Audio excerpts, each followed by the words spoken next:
The Jazz are selecting within the top 5, so let's learn about who could be donning the Jazz uniform as soon as in June.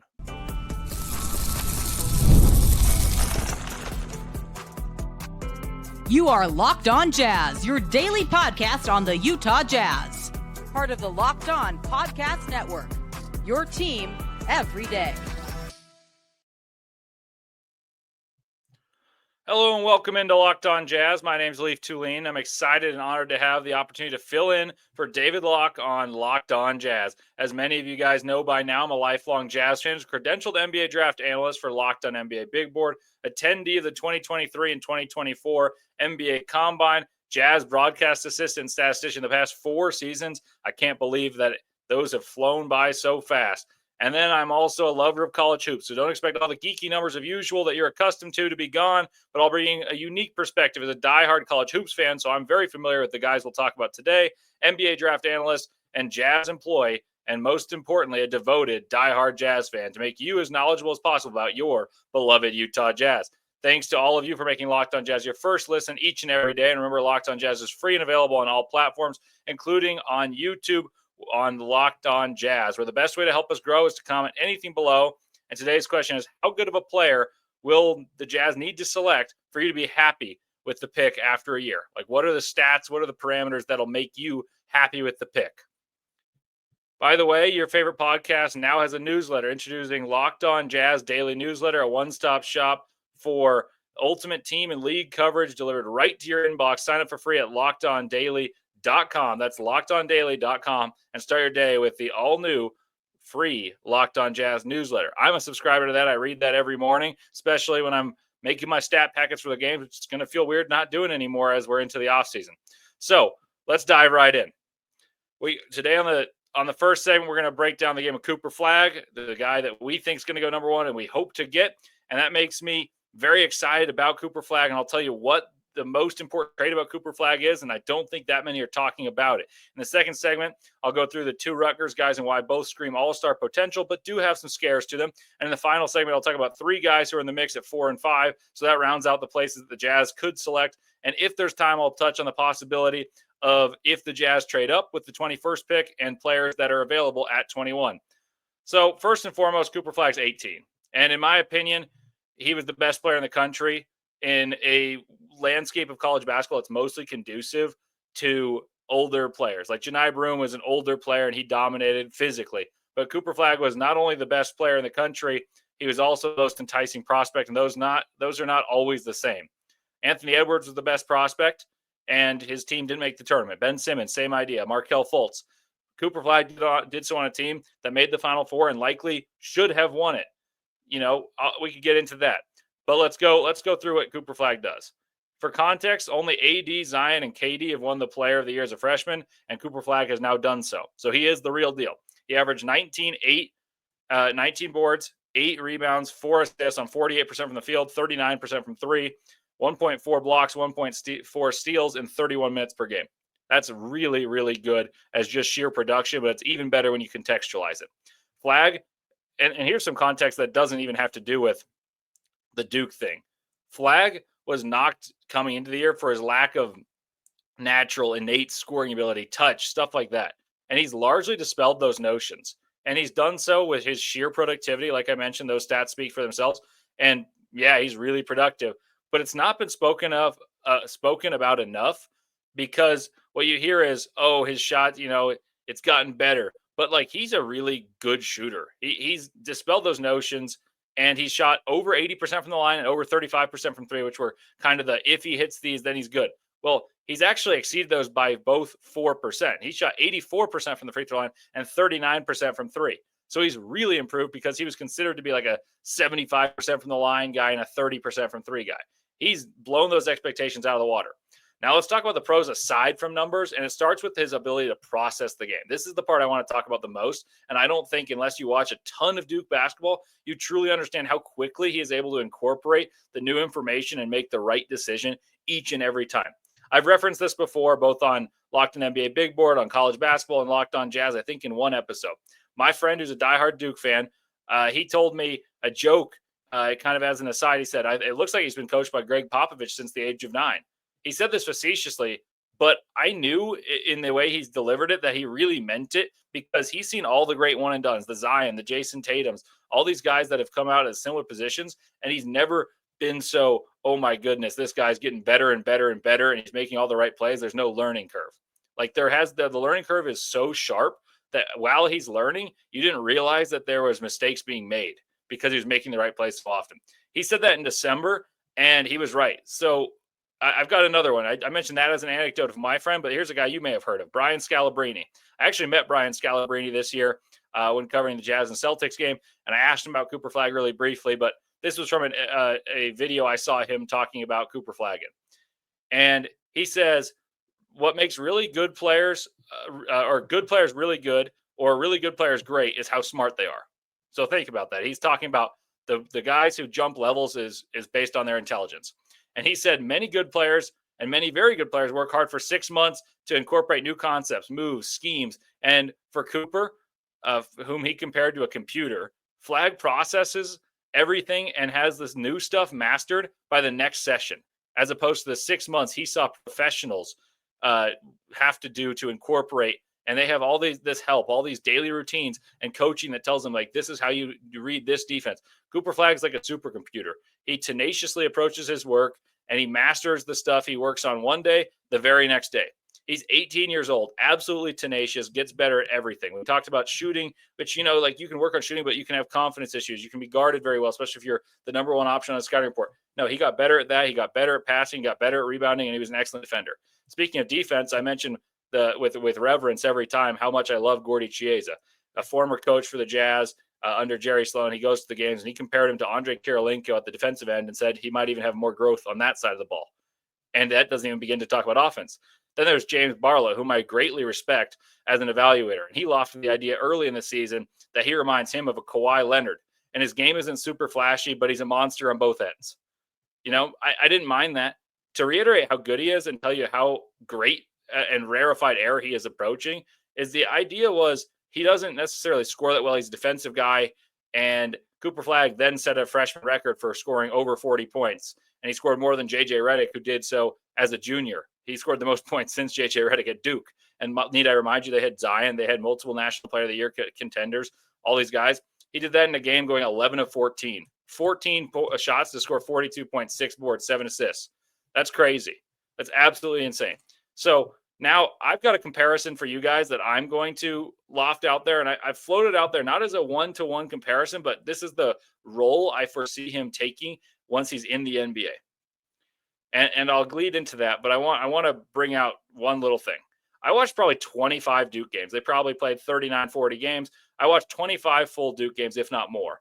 And each game I thought, wow, he makes the right and winning play. And then I marvel at the evolution of his offensive game and how his footwork, his ball handling, and how they improved so drastically from the beginning of the season. And it was evident in watching that many games. But even at the beginning of the season, I thought he was ahead of schedule. So if he's improved that much, then he's far better as a prospect than we even thought. And everyone was already salivating about the idea of Cooper Flagg because of his tenacity and how well he scored. And many teams were changing their plans after seeing him at Team USA last year play against the big boys who won gold.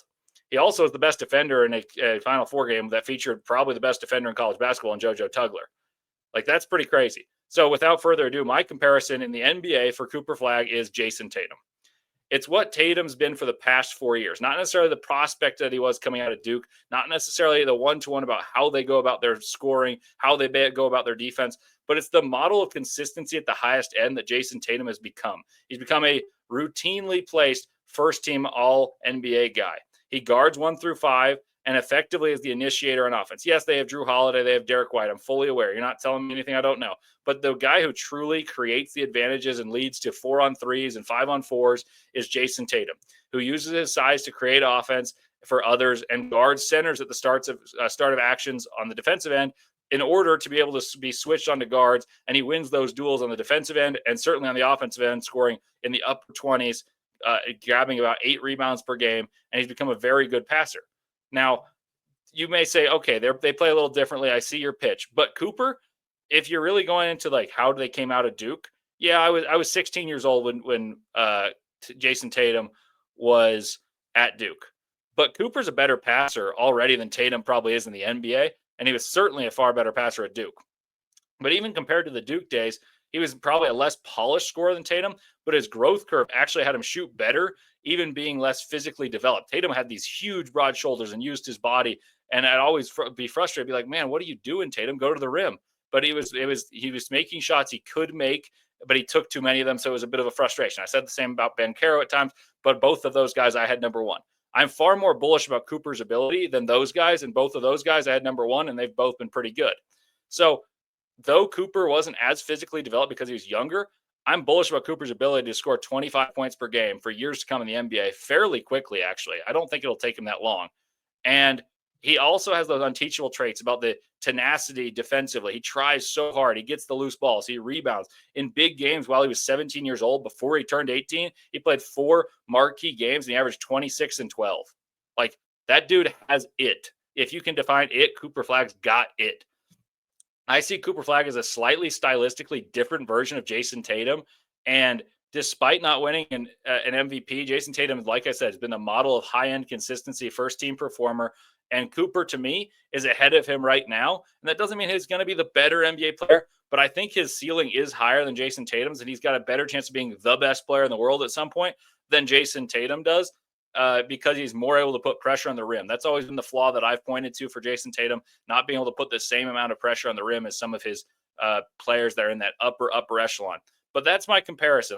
Let me know what you guys think of that comp in terms of he can play 1 through 5 defensively. Offensively, he's your initiator, can score 25, but he's not going to impose as well as this superstar scorer.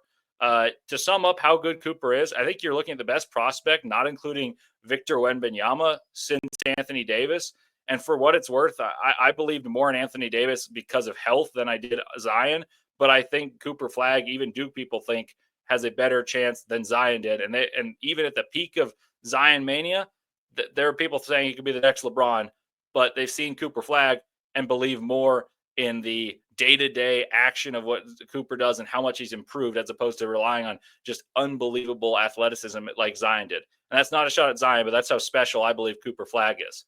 So I have more faith than any prospect for the past 13 years other than Victor Wembanyama and Cooper Flagg. So if hopefully the Jazz can land him. And, you know, who knows if we do land him, but it doesn't mean it's a bad thing if we don't, because there's other really good players. So coming up next, we're going to head to Piscataway to talk about the duo from Rutgers, who many believe will go second and third and break down their games on the individual level.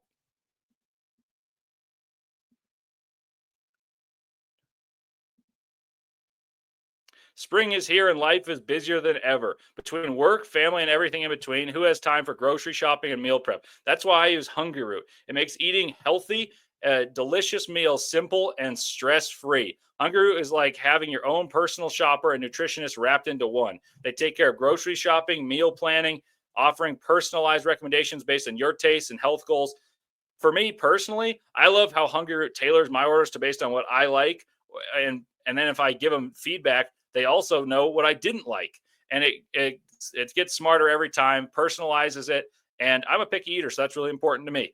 With high quality, nutritious food, you can stick to your gut friendly, high protein diet without spending hours planning those meals. And those meals can come together in 15 minutes or less, giving you more time for you to do what you like. For me, it gives me more time to play basketball and tennis, and I don't have to worry about ruining the diet I'm trying to maintain. So take advantage of this exclusive deal. Get 40% off your first box plus a free item in every box for life. Go to hungryroot.com/LockedOnNBA and use code LockedOnNBA. That's hungryroot.com/LockedOnNBA, code LockedOnNBA for 40% off and a lifetime free item.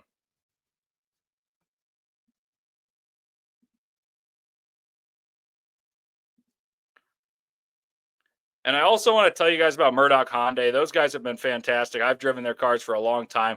Murdoch's been the best in the state for over 80 years. Murdoch Hyundai gives you the best car for your money. Safety features, bells, whistles, all in amazing cars for amazing prices. I can personally attest to how fantastic those features are. You change lanes and you make sure that you know where you're going, because it tells you if someone else is in that blind spot that most cars you can't see. It lets you know loud and clear. The SUV lineup features the Kona, the Tucson, the Santa Fe, and the Palisade. I've driven the Tucson and could not recommend it more highly to you guys. They also have the Ioniq 5, which is electric and named the Motor Trend SUV of the Year by Motor Trend. And then the new Ioniq 6 is even better. It's amazing. Electric, looks like a Porsche, and just won the World Car of the Year. So there are 3 locations, Linden, Murray, and Logan. And I've been to the one in Murray multiple times. And there's even a guy who listens to Locked On Jazz there. So if you're listening again, thank you. And I'm sure everyone else at Murdoch Hyundai in Murray, as well as Linden and Logan, are also awesome.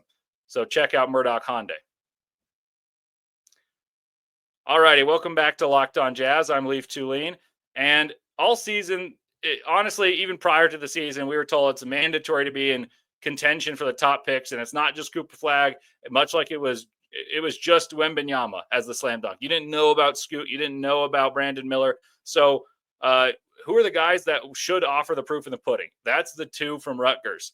And I came into the season, on my personal board, I was higher on Ace Bailey than Dylan Harper, because I believe long athletic dudes who can shoot have tremendously high ceilings and pretty high floors. And Ace does have that archetype, but in watching Rutgers play, it became apparent that Dylan Harper stands out as the dude.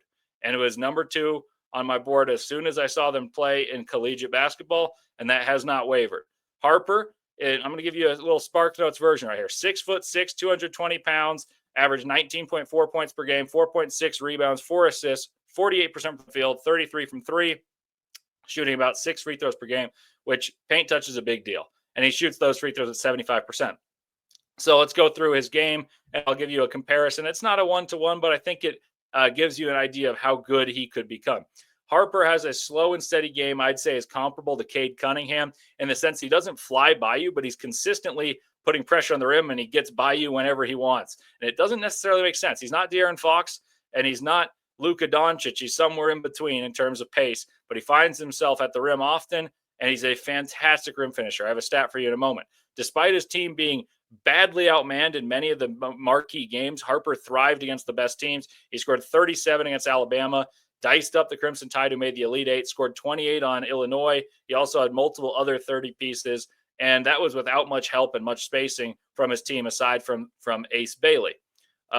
In watching those games, you can tell, despite the boatloads of attention he has, he gets wherever he wants, and it's a pro version of scoring. He's able to score on his time. He's not rushed. He's not forced anywhere, despite multiple bodies thrown at him.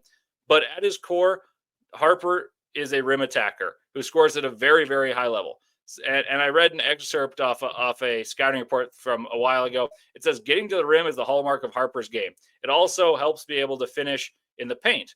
Luckily, Harper is one of the best at that in recent NCAA history. If you strictly look at his rim shooting percentage, you'd think he was a rim running big man. So I dug that up. He shot 68% at the rim, which is narrowly better than Derik Queen, who shot 67% of the rim, which is very good and perceived to be one of the tremendous skills to hang his hat on for a big man in Derik Queen, who is an excellent player. That's wonderful, and that's awesome, and I think it will be good in the NBA. But what stands out to me is the poise with which he navigates ball screens. And that's the name of the game today in the NBA, right? Like, you think of those guys who are able to manipulate defenses the best. It's the guys that can look at a ball screen and say, oh, this is how you're going to cover me on this one. I'm going to shoot a 3. If you're going to rush over the top, I'm going to put you in jail, snake dribble, get to the middle, and then at the last second, make the right pass and find my teammate open for a wide open 3 or a lob. And it's a very strange comparison, but he almost reminds me of James Harden in the sense of he gets by a guy and holds onto the ball until the last second, and all of a sudden throws a lob at it with pinpoint accuracy, making the defense just completely helpless and responsive to his action. And he's in control. And it looks like he's playing the pace at his own, playing the game at his own pace, I should say. And it really, really encourages me about his prospects, because you look at a guy who's super fast, much like Isaiah Collier did this season. NBA spacing helps a guy who has an endless ability to put the ball on the floor and touch the paint. And the spacing helps more than the NBA level athletes on the other side hurt that type of downhill driver. And to be honest, Collier doesn't quite have the game, the pace, the shiftiness of Harper. He's got just straight line speed. Harper's got a NBA time in the lab, frustratingly slow, but irritatingly strong and quick to guard type of game that like I said, it kind of reminds me of Cade Cunningham or James Harden, these jumbo-sized facilitators. So in sum, regarding Harper, I do not believe there's only a world where you should say, oh, we have Isaiah Collier, so maybe should we go to Ace Bailey should the Jazz pick 2. To me, this is the second pick, and I don't think it's particularly close. I think Harper has all-star potential and maybe all-NBA potential as a jumbo-sized point guard, wired to score, bred to be a pro from a young age. His dad played for the Bulls. His older brother played at Rutgers, is in the G League. His poise is unreal and very, very impressive. And I think much like Cade Cunningham, he may take time to find his stride of how good can I be and how can I continue to play my game. But I do believe he'll never have to deviate from his game and still can be an all-NBA type of talent. And once comfortable, I think he's going to be one of the best advantage creators from the point guard position in the NBA, who can easily score or pass right on time and make defenses pay with lobs or pinpoint accurate passes to the shooters that will be far, far better than what he dealt with at Rutgers. Now, one of his teammates was Ace Bailey, and Ace Bailey has a ton of potential. I do have him at number 3 on my board because I think it's very rare a guy with his size, his stature, his shooting touch fails completely. Like, that just doesn't happen. You look at a guy who's 6'10" and shoots like Ace Bailey does, especially with the shot profile he has, those guys don't fail. But you also look at those guys, and honestly, they haven't been all-world franchise-changing talents either. I transparently do think that this class was probably oversold compared to what I believe it is now, but that happens just about every year. I think last year was a very, very poor class. This class is good, but I don't think it's otherworldly. I believe next year's class is better, but maybe everyone's going to say that because the next thing's better. Grass isn't always greener, but that's my truthful thought. Bailey was the one guy I believe could push Cooper Flagg for the number 1 spot, thinking Flagg would never reach the levels of offensive prowess that maybe Bailey could. I said Bailey could be T-Mac and Flagg could be Pippen, and the one I'd start a franchise with, if that example were to play out, would be Bailey or T-Mac. And I did say even then that I thought that was very unlikely, maybe like a 100th percentile outcome for Bailey, and that then Flagg's 100th percentile might even be higher than that of Scottie Pippen. Like, that's crazy to say, but as a franchise number 1, it's probably true. I'm not saying he's going to have a better career than Scottie Pippen did playing alongside Michael Jordan. Even then, I was probably wrong, and frankly was both due to Bailey being a little less good than I thought and Flagg being way better than I thought. And I was pretty hyped about Flagg coming into the year, and I was pretty certain he would be excellent, but he's been better than I even thought. So let's get into Ace. Ace, like I mentioned, 6'10", 200 pounds, 17 points, 17.6 points per game, 7.2 rebounds, 1.3 assists, 1.3 blocks, a steal, shoots 46% from the field, 35% from 3. So Ace can clearly score. Like, that's true. Like, you watch him play at 37 in a game, and his shot selection was at best questionable and probably not good. And he had gaudy shooting performances in those games. And when Dylan Harper missed time, you saw like, oh, well, that's why he was considered to be the number 2 going into the season. Ace Bailey's big. He shoots. But the knock on him is he can't get by anyone, and he can't separate. And much was said similarly about Brandon Miller, who went number 2 seasons ago. But Bailey's bigger, younger at the same time. Bailey's 19. Miller was 21. He's a better defender and a better athlete. He can play a secondary rim protector. And I believe he's not done maturing. His body just doesn't seem filled out. Even though Cooper Flagg was 17 to start the year, his body was more physically mature than what I believe Ace Bailey is. And I think he'll get better at using those advantages in time. I did speak to a scout who said he's terrified, though, of drafting Ace Bailey, stating essentially, you are but what you are at 18 years old, and how you are as an athlete doesn't necessarily change. If he's never been a blow-by guy or a twitchy athlete, he could get stronger, he could become more skilled, but he'll never be a blow-by-you type of guy. And that is kind of what makes his shooting so scary, because if he is able to get even better at that, then he's got an untapped skill, and his shooting makes it like, wow, you have to play that close because you can make all those shots even when you're draped all over him. So the book on Bailey, like this guy mentions, is to crowd him, and he honestly hasn't beaten that scout. I like this scouting report and summation. Ace will be splashing, right shoulder spins in the mid-range, one dribble pull-ups with 2 and 3 defenders draped all over him, overhand, short-range runners or hooks. I don't know if he'll ever be able to evolve into a dynamic hub of an offense, but with some added strength and weight, he should be able to put up points well into his career. I agree, and of course he's likened to KD, but like, no one's Kevin Durant. Guys likened to KD have been good. Brandon Ingram, Brandon Miller, Michael Porter Jr. Those guys are all-stars. Brandon Miller's been an all-star. Brandon Ingram's been an all-star. Brandon Miller's got a good potential. Michael Porter Jr. broke his back, and he's still been a very good player. And that means that you have a really high floor. The ceiling hasn't been as high as you'd think for those guys, though, and that does give me pause. But I do think taking him at 3 is the right move, because my foundational belief is taking a player this high, you must be believing that he can be your transcendent talent. And it does give me pause that the guys in front of him in terms of this archetype in history haven't been a transcendent talent. But I do prefer Ace to VJ Edgecombe, who is the argument for potential as opposed to floor in this case, because the certainty that this type of player, that Ace, it pans out, gives me some solace, even if he doesn't turn into a transcendent player. VJ Edgecombe, that type of archetype, we can talk about the history of that. Not as much certainty. So we'll talk about the next segment about VJ Edgecombe and 2 others in contention for the 4th and 5th spots in the draft. And I'll give you some hot takes where I go against the consensus after the break.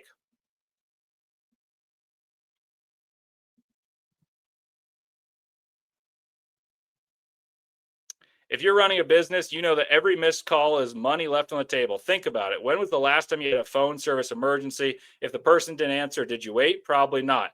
That's why you need Open Phone. Open Phone is the #1 business system designed to streamline and scale your customer communications all through an app on your phone or your computer. I love that I don't need to carry 2 phones. With Open Phone, I can manage business calls and texts from one singular app, whether I'm at my desk or I'm on the go.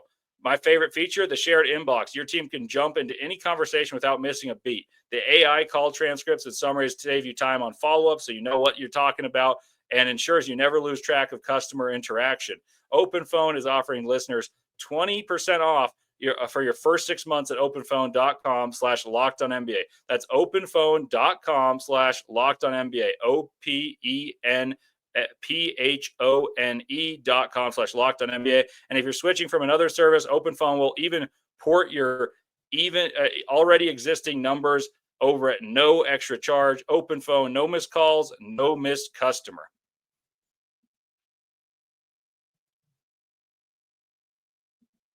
All righty, welcome back to Locked On Jazz. I'm Leif Thulin, and as promised, I'd give you my authentic beliefs and not hide behind, oh, this is what the consensus believes. And I have a bold take for you guys. So if the Jazz do get unlucky and pick 4th or 5th, which once again is the lowest we can select, barring a trade due to getting the best lottery odds and having the worst record, I don't think it's a slam dunk to take VJ Edgecombe at 4, like every board I see says. He terrifies me. And I said this early in the season. I just can't get behind a guy who disappeared. But the reason he's not at number 4, even though he had a great second half of the season, at number 4, I have Tre Johnson. And I acknowledge there's risk here, like certainly. But I have a unique vision for him. I think it's possible to see a higher end outcome than other guys outside of Flagg and Harper. And I even think it's possibly as a higher outcome than Ace. Tre is not a point guard, but here's the vision for him. Nor is SGA. And to be clear, I don't think Tre is SGA at all. So don't go running off saying that's the comparison. But the dude can score. He's wired to score. He can do so in a plethora of ways. He knocks down open shots. He knocks down difficult shots. He can create for himself going downhill. He can hit the hardest shots in the world, and he's an amazing free throw shooter, has a knack for getting to the line, and he can knock down threes. Spacing will be a great aid for him in the NBA. His scoring prowess will be able to draw attention, to create attention from the defense, and that's why I liken him to Shai. It's not that Shai's a guy that reminds me of the way they move, the way they score, but Shai's not a point guard, but he's become a very good initiator because of his offensive prowess and the way he's able to draw excess attention. And I can envision a world where Tre commands such attention in the same way that Shai does. Maybe not to the MVP standards, probably not to the MVP standards, but I can see a team utilizing Tre's offensive ingenuity and ability to say, you know what, we're going to put the ball in his hands and be the primary scoring option as well as the primary facilitator. And then he sprays the ball around to open shooters who use his gravity to find themselves wide open and knock down open shots. I think that's possible. And while I admit this is unlikely, I do think he has a very high ceiling if the team caters to his talents as a scorer, and he has the potential to be that dude on a team whereas I just don't think VJ Edgecombe is going to be the best player on a good team. I think Tre Johnson could be. He just needs some long athletic dudes to play defense next to him. And that's what OKC has. I mean, they obviously have a lot of other things because they're an excellent team. 68 wins in a season is no joke. But if you think about it to its core, I don't think it's the craziest thing to say that a guy like Tre Johnson can play point guard in the NBA and use his offensive prowess to get other players involved. And that is his best role, as opposed to being a Kevin Martin or a Jamal Crawford, a Lou Will, that everyone keeps saying just because he's an offensive guy, they liken him to the skinny microwave scorer. I think he's better than that. Now let's go to VJ Edgecombe. I was very critical of VJ to start the year, pointing out his inefficient shooting. And more concerningly, he was insignificant in a lot of games. And that's against inferior competition. Like when you're at a big school like Baylor, yeah, you'll play the Gonzaga and you get blown out in the opening game of the season. You're going to play St. John's and they have a great defense and they got a lot better as the season went on. But you play a ton of mid-major schools and VJ didn't stand out to me, much less he blended in. It wasn't that he shot badly, but like you could tell he's the best athlete and the best player. I could only tell he was the best athlete when he'd go for rebounds. Like he was not a factor whatsoever. And he was a chameleon in a bad way. You know, sometimes they say, oh, he blends into any team he's on. That's great. You don't want your dude to blend in. VJ did have a very good Big 12 season. He had too many guys with the ball in their hands. Jeremy Roach, Nunn. A lot of these guys, Rob Wright, who's actually going to BYU and was very, very good in his own regard. They had the ball, but he was uncomfortable at fitting in and thrived in the few games he tried to stand out as the guy. In the few games he asserted himself, you could see why people believed he could be a top 3 pick and why he led the team in scoring for the Bahamas national team alongside Buddy Hield and DeAndre Ayton. And that's even with poor spacing. So what does he do well? I know I brought up that he blends in, but when he doesn't, he gets to the rim at ease and he levitates when he gets there. He has tremendous springs. That brings me to a game I studied. I have this in my notes. I may have mentioned this in a previous episode. I can't remember if it was here or on Big Board, but Baylor lost to Arizona, who's very stout defensively, had a lot of bigs, and they also have a couple NBA-level athletes, which is why I paid so much attention to this game. They have a guy named Carter Bryant, who I would love the Jazz to entertain getting with the Minnesota pick at 21, and another guy named KJ Lewis, who are both spectacular defenders and have prototypical NBA size. And those guys were tasked with guarding VJ Edgecombe, and he got to the rim at will all night long. VJ had 24, got to the line 14 times. All scorers get to the line, so that impressed me. He did only shoot 6 of 14 and actually shot it pretty poorly from deep, 1 of 6 in this game, according to my notes. And he was 5 of 8 from 2. So we're getting all the way to the rim effortlessly and doing so without the honing in, the polishing of his game. He gets to the rim with raw explosiveness, and it's astounding because there's not much spacing.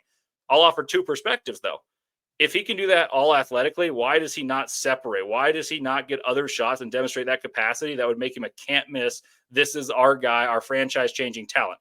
My argument would be he probably can't do it.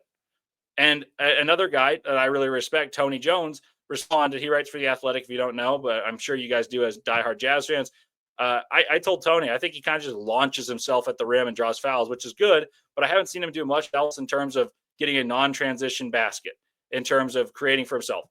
And Tony responded, that stuff will come with age. His raw ability right now is eye-catching. I don't disagree with that. We agreed the ball handling is not up to snuff, but that seems attainable to fix. And that's great. But to fix is different than to have be a strength. And the percentages on the jumper and the free throw line are wonderful. He shot 14% he shot 14 free throws and made a lot of them. He shoots a very good percentage. He shot 87% in Big 12 play. He also was a very good three-point shooter in Big 12 play after what was a rough start to the season in non-conference, shooting 31%. But let me get back to the point. I think it's more difficult to polish and have ball handling and creating separation be a strength than it is to say, oh, it's you know what, this athleticism is so good. It will be a top tier A1 athleticism even in the NBA. But Donovan Mitchell, who's a guy many will liken, or Victor Oladipo, those guys had more to them in terms of individual ball handlers and creators than VJ Edgecombe does, even though they played on teams that maybe didn't give him the same role. Donovan Mitchell played off the bench at times at Louisville under Rick Pitino and a team that said defense, defense, defense. VJ had the leash to go get whatever he wanted, but his lack of handle and lack of, hey, I'm so fast and so strong, people can give me space, shooting threes off the dribble, there was none of that. That scares me. So my reason for trepidation is my reason for trepidation is probably still stronger than the reason to believe he could become more than an athlete like the way that Donovan Mitchell did. But Donovan, like I said, had more stuff to his bag and his handle became a great strength. VJ's lack of handle worries me and lack of off-the-bounce creativity worries me. But if you guys are on VJ's train, here are some numbers that would support you. He's 97th percentile in combined steal and block percentage. He's 36.3% on catch and shoot threes, which is pretty good. 39.1% from three in conference play.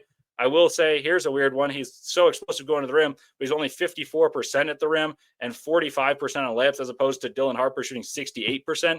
So that's why I think there's a tremendous gap between the two, even though athleticism is strikingly in favor of VJ Edgecombe. There's my trepidation. Let me know what you guys think. Maybe you agree, maybe you don't. And lastly, I'm going to speed through this because we're running low on time. There's Derik Queen. Derik Queen is 6'10", 245 pounds from Maryland. He averages 17 points, 9 boards, 2 dimes, a steal, a block, 53% from the field with a high usage rate, 77 from the free throw line. This guy is not a traditional big in the sense of what we expect now, a rim running athlete. He's a beefy post player with very, very high skill level, good feet, but not in the sense of sliding his feet. He's just got very good skill level. He's putting a ton of work with his body. He's becoming a more mobile player, a more fluid athlete. He's got tremendous hands, awesome footwork on the block. Think of Alperen Şengün, Domantas Sabonis, Jokic as the archetype. Obviously, those guys are all all-stars, and in Jokic's case, the best player in the world right now. But he can overpower smaller defenders in the lane. He can create great space, just even without like 7-foot size and an amazing wingspan that some have. He creates space for himself, uses baby hooks, clever feet, layups.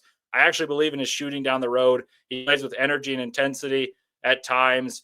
I think it's lacking at times, but when he plays that way on defense, I think there's some to like. He rebounds the ball well out of his zone, and he isn't the most mobile or twitchy player, but he's improved his foot speed, and he has just enough athletic juice to be is able to take advantage of switches in the NBA, much like he did in college, and he has tremendous skill. The idea is that he can be an offensive hub like Alperen Şengün, like Domantas Sabonis, like Nikola Jokic. Those are the couple of the guys I'd consider at the 4 and 5 picks. He's not a spacer yet, but he's thrived with not just his back to the basket. And, I mentioned this, he shoots 67% at the rim, shooting as a under the rim finisher. So he's got tremendous skills around the rim. I believe in him, and I think that he's unlikely to be selected by the Utah Jazz, but it's a guy that I think is very good. And I told you I'd give you my authentic, truthful beliefs as opposed to hiding behind, this is what the big boards say. So thank you guys for listening as always. And tomorrow we'll react to some comments made by Justin Zanuck in exit interviews today. We're going to review the rookies and touch on who to pick at 21 because we didn't get there today, what trades could possibly be. And also the playoffs may have been out of reach this season, but the future is bright for the Jazz. Stay updated on all offseason news, draft coverage, and expert analysis by subscribing to the Locked On Jazz newsletter. Plus, you can win big by subscribing if you subscribe between April 7th and April 30th for a chance to win one of these amazing prizes, a $2,500 Best Buy gift card to upgrade your sports cave, a $300 Game Time gift card to get some great tickets, and a $200 Fanatics gift card. And, you can get some Jazz gear with that. So get exclusive insights into free agency, draft coverage, and team updates delivered straight to your inbox. Join the Locked On podcast for trusted coverage every single day. Subscribe today to enter by clicking the link in the description. Thank you guys, as always, for tuning in, and I'll see you tomorrow.